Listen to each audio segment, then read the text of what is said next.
क्या आपको पता है कि कंज्यूरिंग 3 मूवी आने वाला है?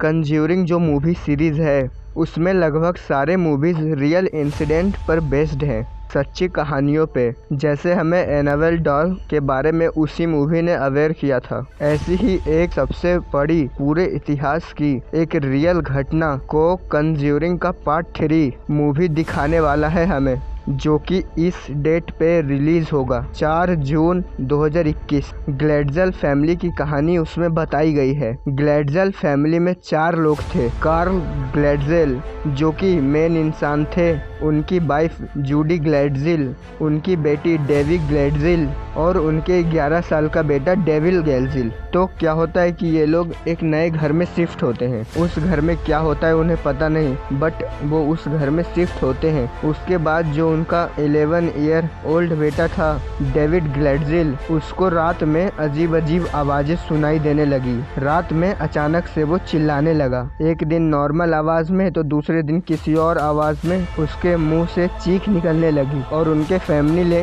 ये भी नोटिस किया कि डेविड ग्लेडज़ल का जो बैग है उसमें निशान बन जाता था सुबह तक। उसके फैमिली ने डेविड से पूछा तो उसको लगा कि वो नए घर में शिफ्ट हुए हैं तो इसीलिए, पर निशान कैसे आ जाएगा। डेविड हमेशा ये कहता था कि उसे एक ओल्ड इंसान, एक बूढ़ा आदमी दिखाई देता था, हमेशा रात के समय शुरू में, बाद में दिन के समय में भी। वो डॉक्टर को बुलाए बट नो इम्प्रूवमेंट, क्रिस्ट यानी पुजारी को बुलाया बट नो इम्प्रूवमेंट। लास्ट में पैरानॉर्मल इन्वेस्टिगेटर एड और लॉरेन वार्नर को बुलाया और उन्हें डेविड ने ये कहा कि एक बूढ़ा इंसान उसे ये कहता है कि ये मुझे मार डालेगा और ये अपनी दुनिया में ले जाने का धमकी देता है। तो क्या हुआ कि जब एक्सोर्सिज्म चल रहा था ना, तो जो उस फैमिली में बेटी थी डेविड की, जो बड़ी सिस्टर थी डेबी, उसका बॉयफ्रेंड आता है उस टाइम जब उसका एक्सोर्सिज्म चल रहा होता है। और यही मूवी का मेन कैरेक्टर है आर्ने जॉनसन,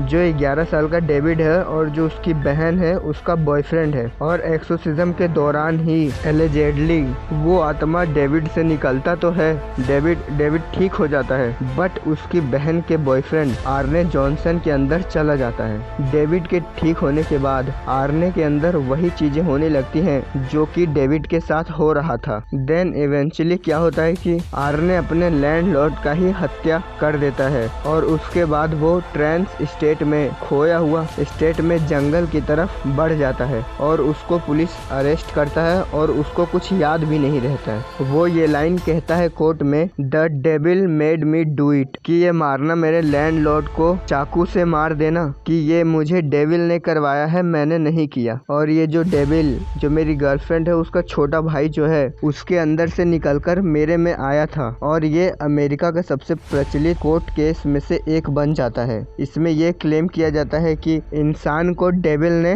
हत्या करवाया है, इसीलिए ये स्टोरी यूनिक है। और आपके मन में ये आ रहा होगा कि ऐसे तो कोई भी कह सकता है कि ये हत्या मैंने नहीं किया, ये मुझसे डेविल ने करवाया है। बट इस केस में ऐसे चीजें थे ना, एक्सोर्सिज्म के दौरान हवा में बॉडी लटक जाना और ऐसी कई चीजें हुई थी जो कि ऐसा सच में हुआ है, वो कोई झूठा क्लेम नहीं कर रहा था और इसीलिए ये इतना प्रचलित हुआ था। बट इस केस में कहीं ना कहीं सच्चाई थी, ये इसीलिए इतनी बड़ी हुई। So that was it.